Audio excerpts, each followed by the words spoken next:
कौन थे नीम करोली वाले बाबा, महान तांत्रिक या फिर हनुमान जी के अवतार? नमस्कार दोस्तों, मैं जय सिंह स्वागत करता हूं आपका हमारे इस यूट्यूब चैनल बागेश्वर बालाजी 108 में। आज हम बात करेंगे एक महान संत नीम करोली वाले बाबा के बारे में। नीम की बहुत सारी भविष्यवाणियां सत्य। ऐसा कहा जाता है कि वह एक सिद्ध पुरुष थे, इतना सिद्ध थे कि प्रयागराज में गंगा में डुबकी लगाते तो हिमालय में जाके निकलते, और हिमालय में अप्रकट होते तो हरिद्वार में निकलते थे।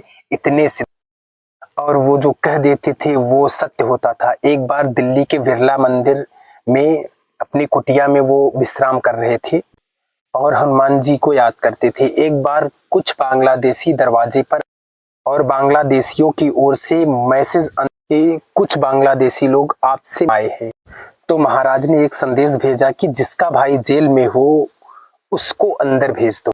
यह प्रश्न सुनकर बांग्लादेशियों को बड़ा आश्चर्य हुआ।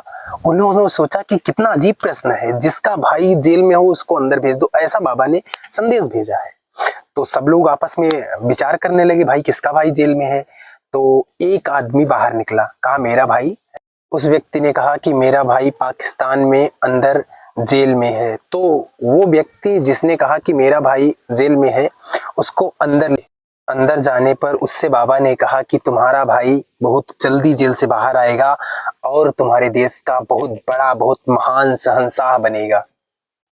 इतना कहकर बाबा बोले कि जाओ, अपना शेष बचा हुआ समय अपने भाई के इंतजार में और उसके स्वागत की तैयारियों में लग, वो जल्दी आने वाला है। तो उस व्यक्ति को बड़ा आश्चर्य हुआ, क्योंकि उसको समाचार मिला था कि उसके भाई को पाकिस्तान की जेल ने आजीवन कारावास और मृत्यु दंड दिया है, पाकिस्तान की सरकार ने। इस बात से उसको बहुत आश्चर्य हुआ। उसने गुरुदेव से कहा कि गुरुदेव ये कैसे मुमकिन है, मेरे भाई को तो मृत्यु दंड मिला है, मौत की सजा मिली हुई। बाबा ने उस व्यक्ति को इशारा करते हुए कहा, बाहर जाओ, वापस जाओ और तैयारियों में लग जाओ, वो जल्दी ही बाहर आने वाला है। और बाबा लेटकर विश्राम। आप जानते हैं कि बाबा से सवाल करने वाला वो शख्स कौन था? वो मुजीबुर रहमान के छोटे भाई थे, जो आजाद बांग्लादेश के प्रथम राष्ट्रपति। तो ये जो है ना, शेख मुजीबुर रहमान, एक जेलर से, एक कैदी से राष्ट्रपति तक का सफर तय किया, यानी राष्ट्रपति बन गए।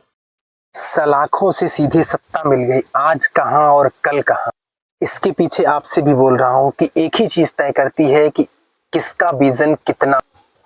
इसी कड़ी में हार्वर्ड के प्रोफेसर रिचर्ड अल्पर्ट, जो कि एक नशेबाज था, नशे में धुत रहता था और इतना नशा करते थे कि दोस्तों के कहने पर एक दिन बाबा के आ गए, और ऐसा भगवान की इच्छा से ही होता है। तो जिस समय रिचर्ड अल्पर्ट बाबा के आश्रम पहुंचे, उस समय बाबा अपने भक्तों से स्वर्ग की बात है। रिचर्ड बाबा से बोले कि बाबा, मैं स्वर्ग आपको यही दिखा सकता हूँ, आपको यही दिखा देता हूँ स्वर्ग। बाबा ने बोला दिखाओ। तो रिचर्ड ने LSD की एक भारी भरकम गोली दी बाबा को, बोला कि बाबा इसे खाइए, आप देखिए आपको स्वर्ग दिखेगा। बाबा सोचे होम्योपैथी की गोली होगी, तो होम्योपैथी की गोली की तरह बाबा ठग करके LSD की गोली होम्योपैथी की तरह खाली चबा गए। रिचर्ड देखता रह गया आश्चर्य। उसने सोचा शायद बाबा को मैंने गलत गोली दे दी। बाबा गोली खाने के बाद कथा करे। बाबा को कथा में लगा हुआ देख रिचर्ड आगे जाकर फिर से बाबा से वही बात दोहराता है। तो बाबा ने कहा कि मुझे स्वर्ग जैसा तो नहीं महसूस हो रहा है। बाबा ने कहा मुझे पहले जैसा महसूस हो रहा है। तो रिचर्ड बोला रुको बाबा, हो सकता है मैंने आपको गलत गोली दे दी हो। तो 2 गोली उसने बाबा को और दिया, पकड़ा दिया, बाबा ने खा लिया। तो जो LSD की 3 गोलियां होती हैं, बहुत ज्यादा नशेबाज होता है, वो दिन भर में 3 गोलियां खाता है। बाबा दोनों गोलियों को फिर एक साथ निगल गए। रिचर्ड देखता रह गया, बाबा कथा कर रहे हैं। रिचर्ड परेशान हो गया कि ये क्या हो रहा है, बाबा को कोई गोली असर नहीं कर रही है।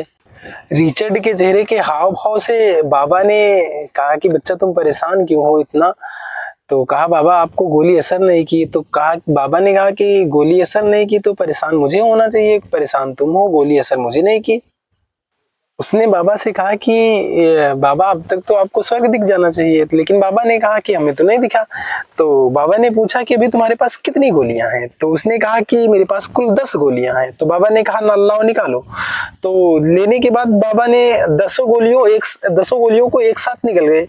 जब 10 गोलियों को खा लिए उसके बाद बाबा फिर से कथा करने लगे। तो हार्वर्ड जो रिचर्ड था वो पागल हो गया, भाई ये क्या हो गया बाबा को। उसने वो चिल्ला चिल्ला के कहने लगे बचाओ बाबा को, बाबा की मृत्यु होने वाली है, क्योंकि इन्होंने 10 गोलियों को निकल लिया है और 10 गोलियों को खाने के पश्चात किसी की जान बचती नहीं है, क्योंकि बहुत डेंजरस हो गया, बहुत खतरनाक हो गया। ये क्या हो रहा है बाबा के साथ में। रिचर्ड ने कहा भाई कोई एम्बुलेंस बुलाओ। तो एम्बुलेंस को बुलाया गया, डॉक्टरों को बुलाया गया, डॉक्टरी जांच कराई गई बाबा को। तो बाबा के शरीर में कोई भी किसी प्रकार का नशा नहीं पाया गया, एकदम स्वस्थ थे बाबा, जैसे पहले थे वैसे बाद में भी थे।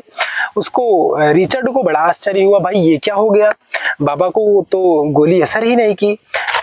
ऐसा देख के रिचर्ड का सारा नशा उतर गया, बाबा का भक्त बन गया, बाबा का शिष्य बन गया। बाबा से कहा कि बाबा आप हमें शिष्य बना लीजिए। उसने अमेरिकन छोड़ दिया, वो अमेरिका लौट के वापस नहीं गया।